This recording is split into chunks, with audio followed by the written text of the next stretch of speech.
Mak, jangan batuk lah mak. Semua pula tu Ya ke? Hari tu kan ada sapu-sapu semua tu tak jadi ke?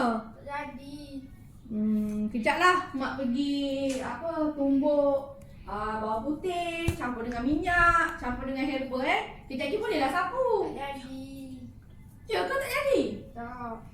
Macam mana ni?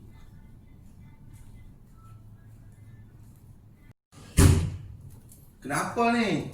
Tak tahulah, dia ni dah lama dah batuk sesama. Jadinya ingat nak try tumbuk orang kata bawang putih dengan minyak dengan herba lah nak sapu kat dia.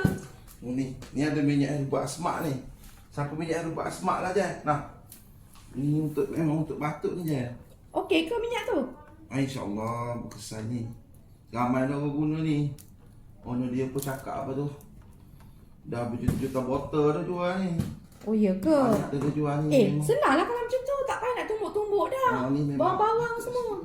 Memanglah tak payah tumbuk ni dunia sekarang ni moden dah orang buat semua dah senang je sama. Main sapu-sapu gocek-gocek titik-titik sapu je ni. Wah. Memang dia untuk sesemua ke batuk-batuk insya-Allah. Terbaiklah. Berkesan ni minyak ni. Senanglah kerja mak lepas ni Jai.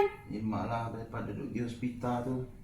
Bukanlah maksudnya bukan tak ada pergi hospital kalau Yelah kalau lebih daripada berapa hari kenalah pergi kan sebab yalah. takut penyakit lain. Tapi kalau macam batuk-batuk biasa tu bolehlah sapu ya. iyalah dia elok ni minyak ni insya-Allah ni.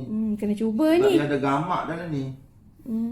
Gamak batu sauda, minyak kelapa darah. Dia memang elok minyak ni.